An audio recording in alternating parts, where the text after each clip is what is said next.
I love RPGs. I mean, not much is obvious. Y'all know my classics, Persona, Fire Emblem, Final Fantasy, and Pokemon, just to name a few. But today, I want to go a little bit more indie, something more niche. So, let me tell you about a Kickstarter RPG action game that's essentially just a furry Naruto / DBZ knockoff.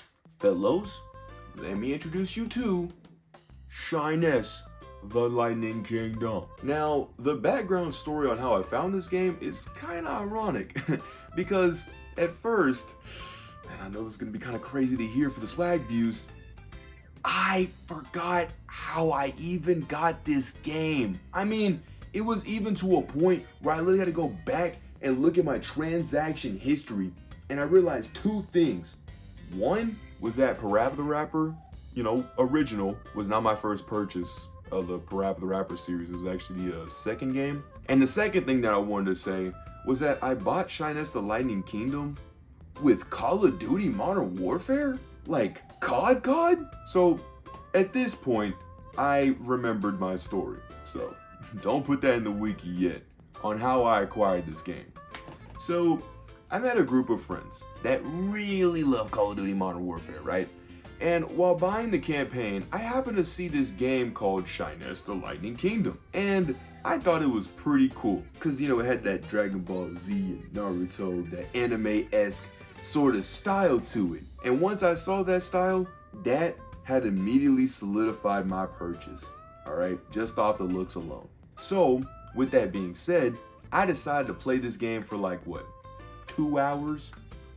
Did not like it. Boo-boo. Garbaggio. Dog water. Alright, but then after literally 5 or 6 years after once I purchased, that game, I decided, hey, how about I give it another chance? Maybe I was a little harsh way back when, and maybe my opinion could be changed. So today, I'm giving that game another shot. And with all that being said, let's go ahead and get into this game. Shall we? Oh man, I'm on the edge of my seat. I'm a little annoyed that you can't skip the credit loading screens, but surely it'll make it all the more wild to see what's in store for this game. Come on, game. Show me what you got. Wow. And here I thought Boys of Valor was lacking. I know that most of the people when they hear this, it's always like, oh, why do you always bring up the title screen? It shouldn't really matter. But the thing is that at the end of the day, this is what is presented to us as the first thing to intrigue me inside the game. You could have just used the footage that you made for the announcement of said game and then faded into this. At least it would have been something. Okay, now I'm gonna do something a little different. I tried it with Parappa, and hopefully I can perfect it. This time, I'm gonna just summarize the main story first. Give you a little idea on what's going on so you're not lost. And then go over my good and bad viewpoints based off the story itself, the gameplay itself, and the music, as that will be my main focus of critiquing for these games. So the game begins with a waki named Chado, pronounced Shadow, no hedgehog, and gains the title of The Summoned by an Earth Shyness fairy named Terra, who tasks Chado with going to the lands of life, since he was just grieving about his deceased mother. He then comes up with a plan to build a flying ship and head over to the lands of life with his trusty mechanical friend named Poki. While flying on the ship, Chado and Poki both get into some rocky weather, and so Poki abandons ship and Chado crash said ship into a forest where there is conflict and tension between the people who live in said forest and said people outside the forest. I'm basically saying it's just a conflict between kingdoms story. With the premise out of the way, let's get into the good and the bad of this game. So let's talk about the story.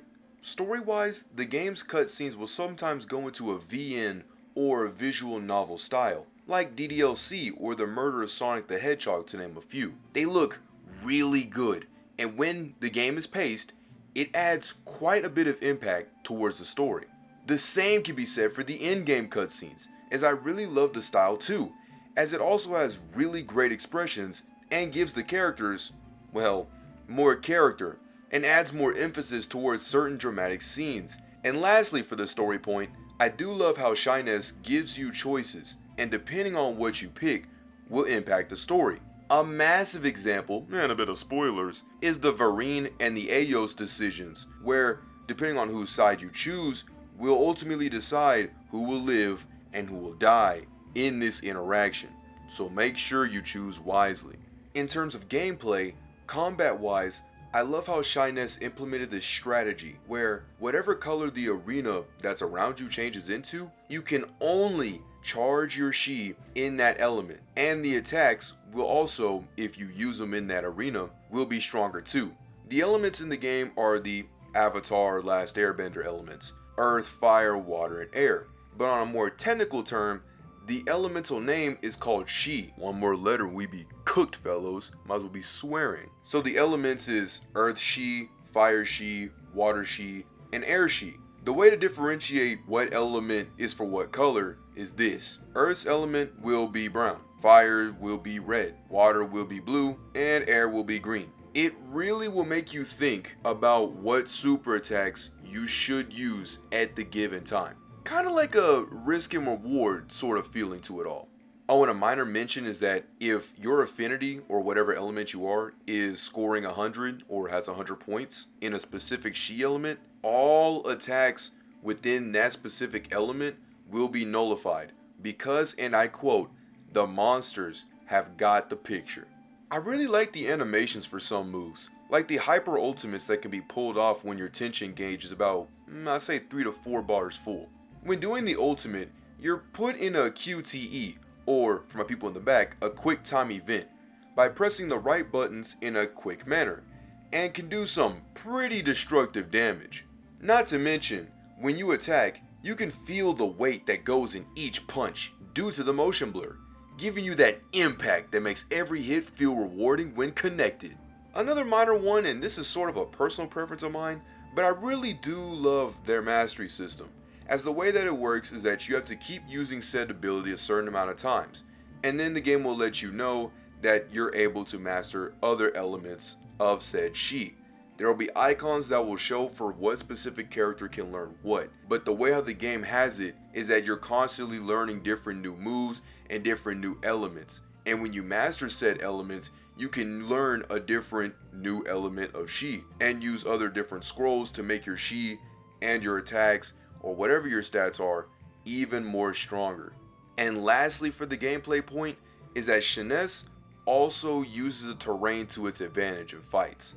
So what I'm trying to say is that if an enemy falls off a platform, they'll take damage, but watch out because the same can happen to you, so you better make sure that you're aware of your surroundings. For the music, it has some great soundtracks that really set the scenes within the game.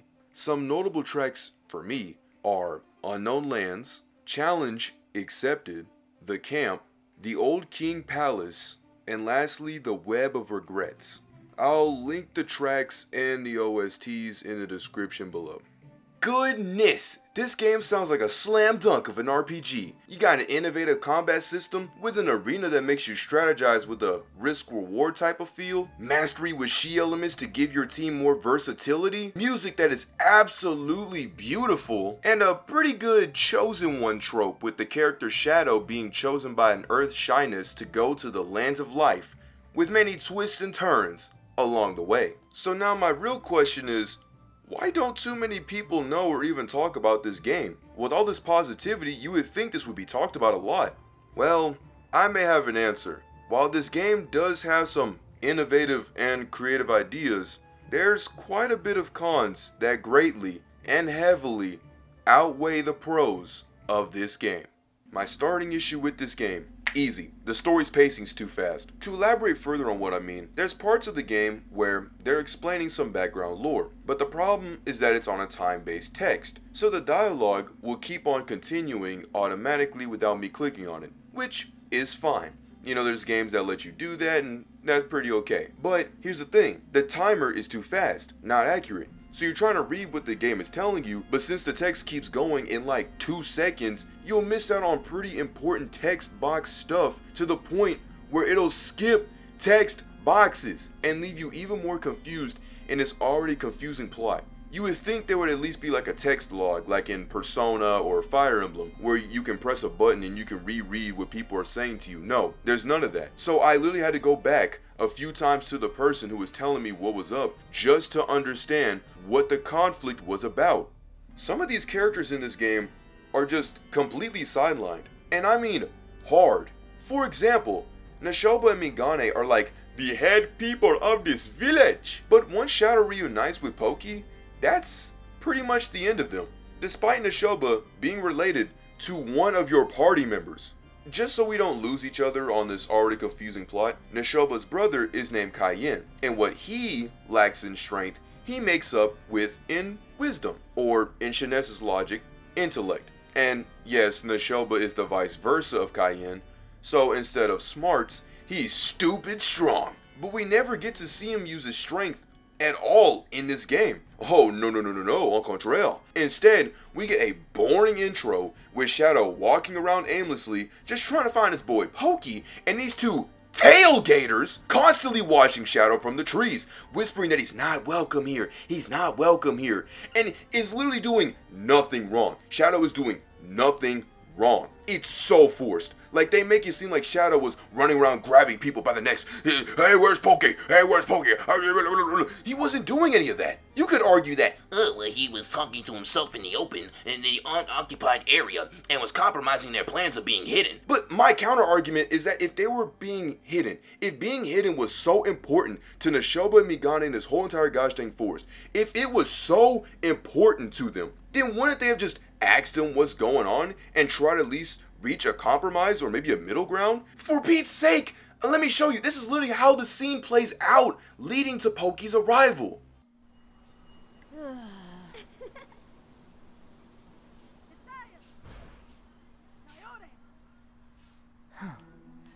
How much noise can one waki make?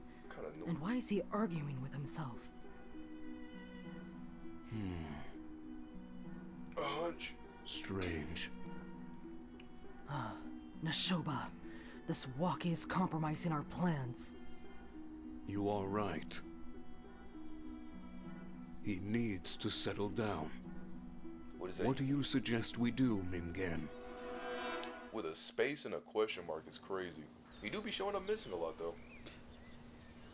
But he did help me with MTG, so I can't really shame the guy. Seriously though, who are these people? Yeah, who are you? Hey! I'm not here to cause you any trouble. I'm just looking for a friend. Okay, now listen to me very carefully. We want you to leave this forest and never come back. Am I making myself clear? My sister in Wow. Christ. The people sure are friendly around here. Why is everyone so mean to us? Shadow, please don't tease them. I can Tease them? assure you that they're in no mood for a joke. We? Okay, just relax. I guess I'll just have to deal with the situation myself. Fuck this! That is some D1 sniper right there. Not so fast. You need to learn some manners, little one. Bro, this is escalating all too quickly.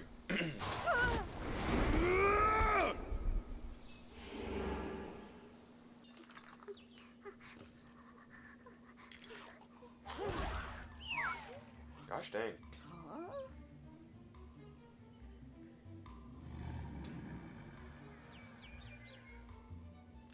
Other people. Kayenne, why did you have to hit him so hard? Well, you asked me to do something. Oh.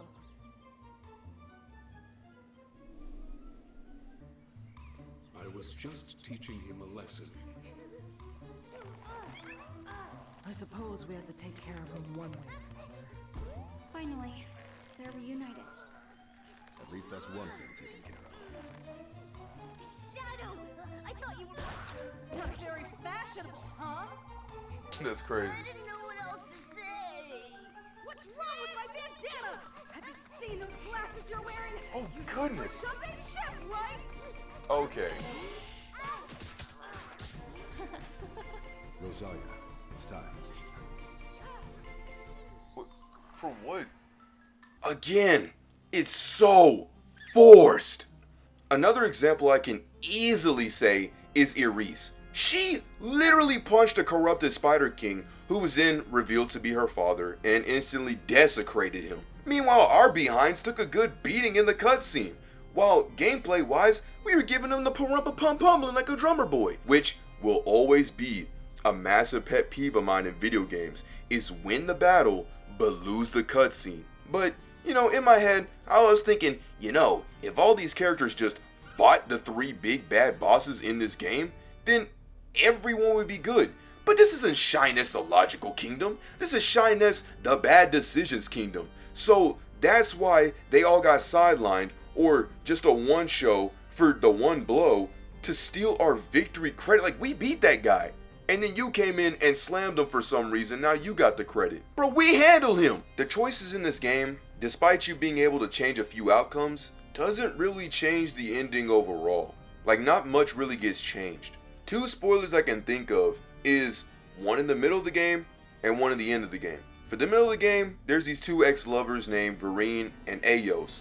Depending on who you save, it doesn't really matter. Even when you get to see the person you saved later on, nothing happens within that span period of when you save them to the point where you see them again that makes your decision worthwhile, because again, the game forgets them and again, they get sidelined hard.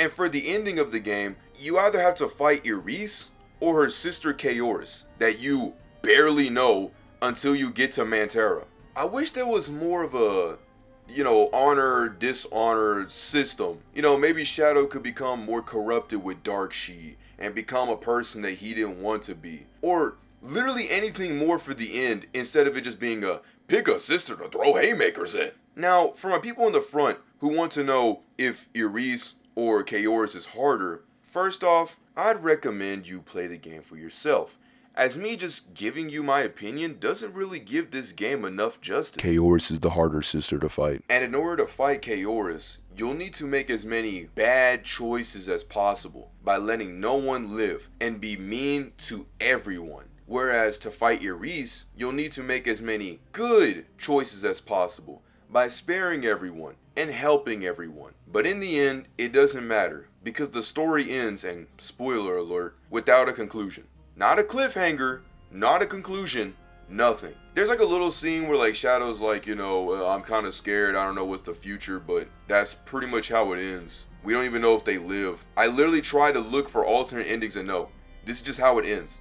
So again, you don't know if Chado and the gang are alright, or even if they make it to the lands of life. I just really do think that it was pretty much stupid on their part to just leave it like that. And lastly, for my story point, while the cutscenes look good in a lot of areas, they are only but a few in a cesspool of generic and stiff animations that just immediately clocked me out of this whatever story. Like, I'm not asking for every scene to be this cinematic masterpiece, but bruh, what does this mean, Gan? Mean Gane? Mean whatever you want to be, because I don't care about pronouncing your name. And Poki, why are your eyes closed but you're still blinking? Game, were y'all really that lazy to the point where you just masked over his eyes? It's a shame too, because good plots like the Iris and her father arc was really good when the animation showed it off, and the build up by telling us of how great of a king he was, to the point where he literally ate his spider best friend just to save his family and his people. So beautiful, it literally had me in tears. Complemented with the music, it made me sob up a little bit, man. And then it just clicks me out. Like, I just wish that more moments were like this in the game. Just give me more of this and less of that. Oh man, I was waiting to get into this part. For the gameplay, while it's pretty innovative, it can really get annoying after a while. An easy example of this is the combat. When you throw punches, they feel stiff, slow, clunky. Not to mention, but when you press a button just one time, you'll throw like 4 different combos for no reason. I think what they wanted to do with the combat was to make each punch feel like it has weight, like it's supposed to be like some super attack type move. But again, it's the way how they did it. That's the problem, was that every punch has this whole wind up of something similar to a super attack. Which yes, the game does have those super attacks, but I'm talking about you just pressing a square or a triangle that has a whole bunch of wind up. Not you pressing a whole bunch of moves to then throw your super attack. These are just your simple square and triangles. Also a minor mention, but I think the combat assist is just a little bit broken, and I'm not talking about cheesy or advantageous. I'm referring to the whole you'll be throwing punches when you only pressed one button and it'll leave you stupidly open for no reason. The enemy didn't dodge, it didn't sway, it didn't do anything for me to get open like this, like breaking my ankles. You're just attacking air for no reason at all. What it really should be rewarded to is a camera assist, but it can't even really do that. Speaking of the whole camera, I was gonna make this a minor mention, but Shiness has to be Shiness, and so the camera in this game is at best a little wonky. At worst, it has the potential to be game breaking. There was a mission where we had to sneak around a fortress, and there were some guards that were in the way, and so while fighting, I dodged and somehow was able to get stuck onto a pillar. Oh, okay.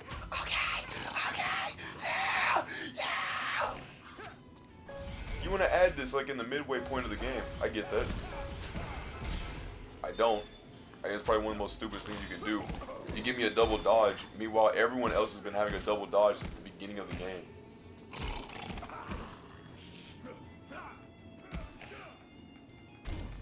It makes for some pretty interesting physics, I'll tell you that. I don't think that the game wanted to do that because I don't think that they were really trying to... I don't think that they had tested out the dodge. Especially with the camera, they're like, whoa, hey, camera. Woo, I'm up in the scene. Rain down on me. Hold up. Break the camera real quick. No. Hold up. There we go. Okay. Rain down on me. Hold up. Rain down on me. Hold up. Oh, I gotta heal up. I gotta heal up from here. You can't touch me. You can't touch me from here. This wall is only exclusive to me. Alright? Let me roll it back to my wall. Hold up. Let me roll it back to my wall. Alright? There we go. Rain down on me. This should not be a thing. To go further on my combat point, one of my problems is the hyper gauge. Now for my people in the front, the hyper gauge just works like Ki or Chakra from the DBZ or Naruto Storm games. But for my people in the back, hyper gauge is an energy gauge that can only be charged up based on how many attacks you can get in. Now, I do think the animations are cool, and I do like that you're able to parry with the hyper as well. But my problem stems with the fact that in order to charge hyper, you can only do so by constantly dealing damage or repeating those attacks. For my fighting genre people, that's pretty bad, since there's no defensive play at hand. In literally many other games, the way how these gauges work is that you build a sort of gauge based on how much attacks and damage was dealt to you, so that way you can have a comeback. Like, you're not seeing me in stinking Street Fighter 6 constantly throwing haymakers because I'll get punished by too much offensive play. I need to learn defensive play. Essentially what I'm trying to say is that Shiness rewards offensive play, but not defensive, which makes no sense since you have to have a middle ground with these types of fighting games. A good example on what I can allude this to is a rush-based attack in Raging Blast, as said attacks don't have that much of a range. So whenever you do these rush moves, you have to decide whether you want to use it at that moment or not. And also, it doesn't break guard. So the person who blocked it, your rush attack, now has an advantage over you and can do this thing called a counter attack, because guess what? Said person predicted the move that you just did, and now you're getting punished because of it. But the way Shiness has this set up, it feels like Sparking Zero, as your rush-based attacks really go half across America, and if you decide to block it, your guard will break, and the person who did the rush now has an advantage, which makes everything feel like a low risk and high reward type of situation. A minor point that I want to mention is that the enemies in this game can range from being really easy to annoyingly difficult due to their attack frequencies. Like, this fish attacks extremely fast and you can't parry any of its hits. Or later in the game, there'll be some knights who will do this constant spin attack and you can't parry that either. Literally, they break the frames to the point where you can't parry this stuff or block this stuff, as your guard will automatically be broken instantly just by a few hits of this thing. Again, pretty stupid on the defensive play. Some Shi moves are pretty useless, like mostly the entirety of Air Shi except for Eileen. And while all the other moves in this game can range from great to just being alright, a broken moveset can be put together by having Chado and Rosayla on your team. Here's the cheese: Nuigu, Karaki, and Eileen. A simple rundown of what these moves do. Nuigu is a fire-based wall that, depending on where you place it, it'll do fire-based damage. The longer you charge this move, or really any move in Shiness, the better the results. You also don't even have to aim the move, as it'll activate on the location where your opponent last was before using said move. Karaki is a healing move that'll give you health and a temporary fire buff. And Eileen is an air-based move that'll give you just a bit of health, but when used, will temporarily give you the ability to charge all Shi, no matter the color dome surrounding you. However, by charging while the color of whatever Shi you desire, it'll double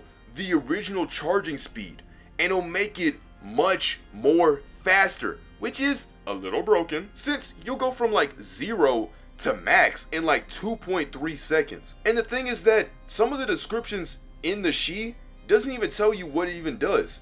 For example, when reading the description of Eileen, it doesn't even mention this. The whole charging of all the Shi is just you get a little bit of health back. So this is either a bug or just bad translation. In this game, it could just be both. But with these 3 moves in tow, you literally will slam the last 2 bosses easily, due to the far range of these moves and the quickness of your heals and the regeneration of Shi. What I'm trying to say is that you'll be aight.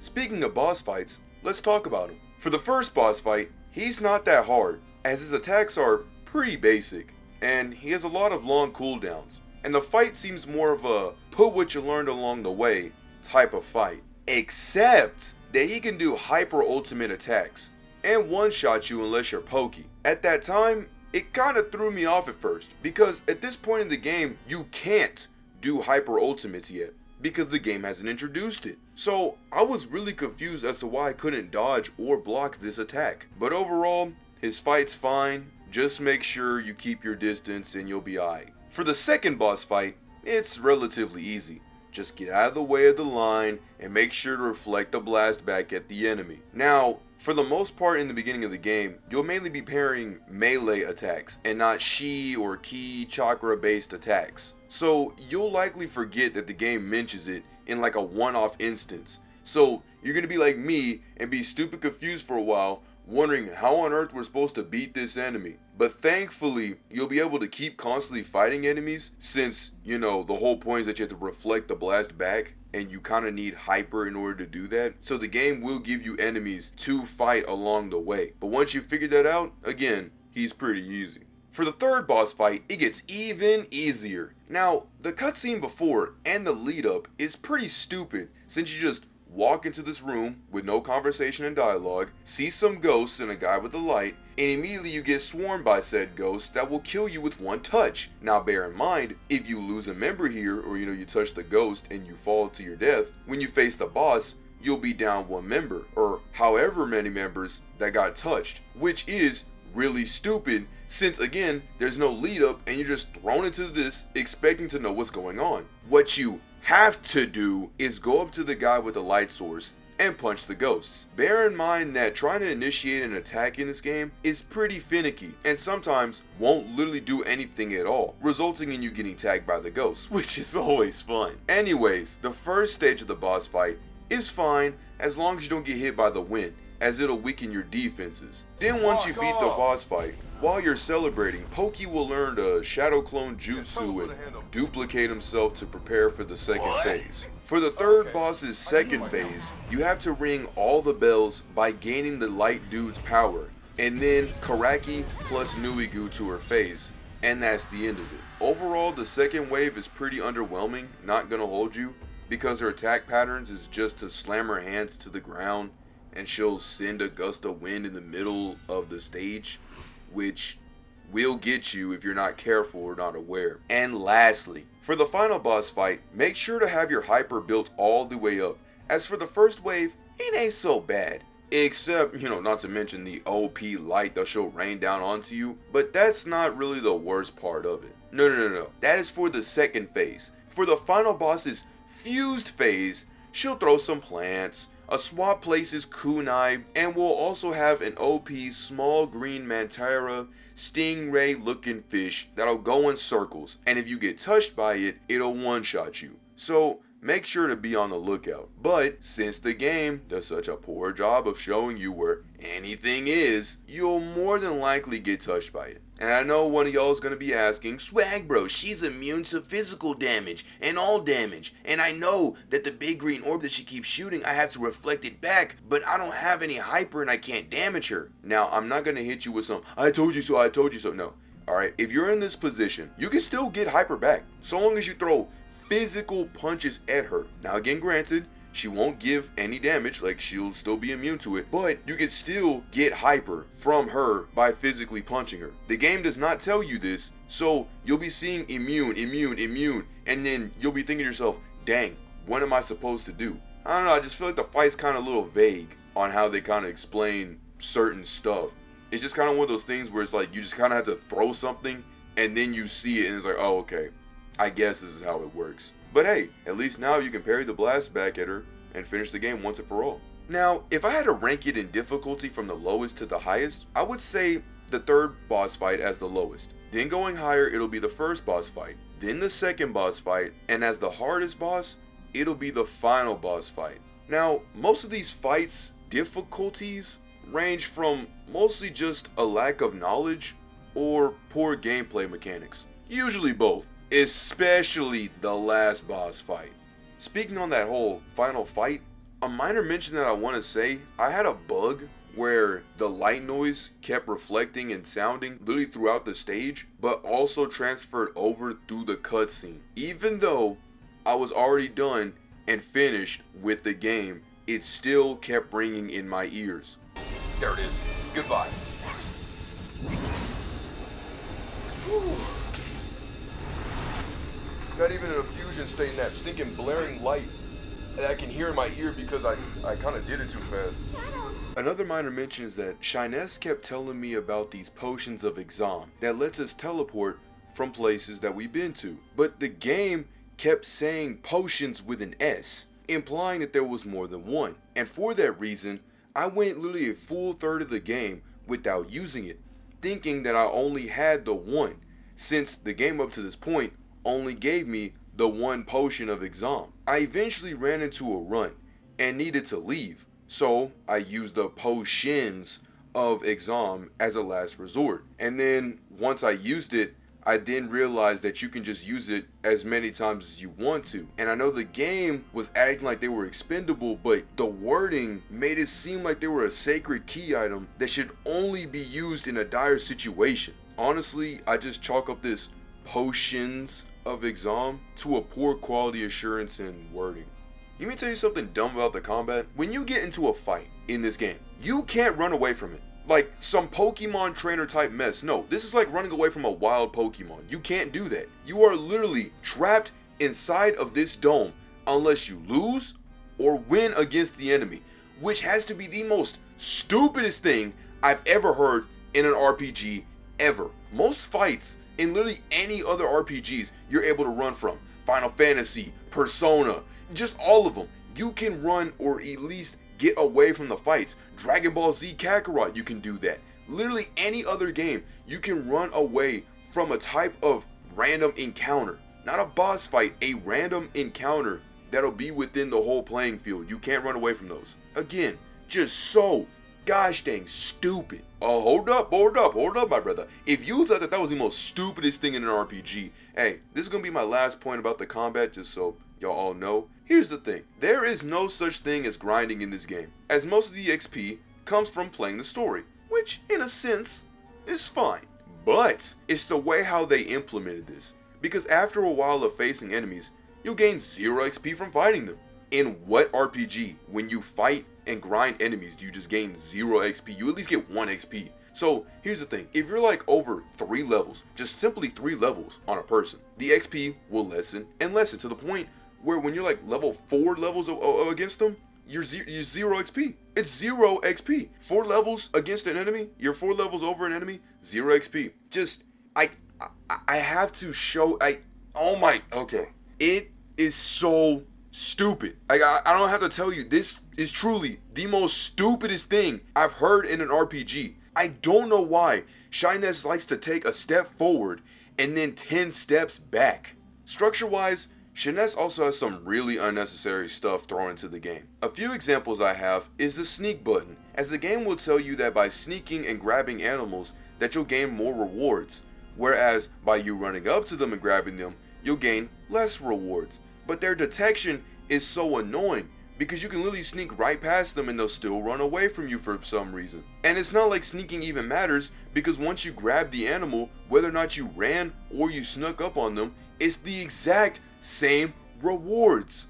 Why would you tell me something like this for literally no reason? And I know you're probably thinking, oh well, maybe instead of just grabbing critters, maybe you can at least sneak against enemies. No, the enemy's detection in this game is so stupid, as sometimes, yes, you can scoot past them, right? You can literally be right behind them and scoot past them. Or other times, the enemies will be half across America on a whole different stage playing field and still detect you. Even if they're not looking in your general direction, they can still get you. Most notably with the ghosts. They have the most dumbest detection I've ever seen in this game. Another one I can mention is, why are there random bear traps planted all across this game? There's no lore reason, nobody mentions them, and they're always in the most randomest spots. I feel like they tasked a person with just throwing random objects in the game, and this is what we got. Because some traps don't even work, or are literally placed in front of a doorless castle. The puzzles in this game can range from being pretty easy to borderline confusing, and I don't even know how some of them made it out of the dev room. I have 2 infamous puzzles that had me really stumped and almost made me quit the game. But thankfully I persevered, and after an hour of figuring out these puzzles, let me tell you how to do them so you won't be like me, struggling for hours on end on illogically and unexplained puzzles. The first part of my troubles came from a balance beam, where one side was down and the other side was up. Now to some, it doesn't seem that hard, since you could just use Kayenne and use his telekinesis to move Shado's rock over to the other platform. But since you'll be out of range, even if you move it onto the pillar, there's a good chance that if the rock touches even a minute of said pillar, you'll move and fall off the platform. And then you have to redo it all over again, blah blah blah. So the best way to do this is to have the rock way up high and then slowly place it down. So that way it triggers the other pillar that you're standing on, and then you can move and get on with your life. And the last part of my troubles came from this stupid puzzle, where I literally spent 40 minutes on this thing, and only I was able to complete it because I looked up a video, shout out to Wishing Tikal, that I was able to figure it out. So here's how you do it. So you're supposed to connect the red crystals together and have the Shiman hero on both platforms in this stage room. Then you'll go over to the other platform that's the furthest away from the entrance or exit or whatever of this place, and remove the rock, and then wait. And then you'll get it. You understand? I surely didn't, because it's one of those puzzles where you literally have to play to understand how stupid it is. Me explaining it does not give it justice. You literally have to play it to understand. Bro, that was the most dumbest and idiotic puzzle I've seen in my entire life. Moving on from puzzles, did you know that this game is a platformer too? I know you're saying to yourself, Swag bro, this game barely functions as an RPG. How can it even be a platformer? That's easy, because it's not. So my problem stems from the fact that when you jump, it's straight in one direction. So you can't change your direction in midair, which leads to the whole Tony Hawk spin moves that you'll mainly be seeing on the screen. And you'll also need a bit of a running start in order to make even a decent jump. So a lot of the times, you'll miss a lot of easy jumps that are literally invisible steps close to each other. Shiness also has fall damage, which in an RPG is the most funnest thing to ever hear. But some spots in this game will let you fall and get hurt, and other times where it'd be more beneficial to fall, they won't let you. At least in Xenoblade Chronicles 3, I can guarantee you that if I fell from somewhere, I'd take fall damage. And while yes, it's annoying, I at least know it'll happen. Whereas, in this game, I'm not even so sure if I'm going the right way. Since the map doesn't have levels, floors, layers, nothing to tell me which structure I am on. So a lot of the times, I'm just wandering around, lost and confused, due to not knowing where I'm at on the map.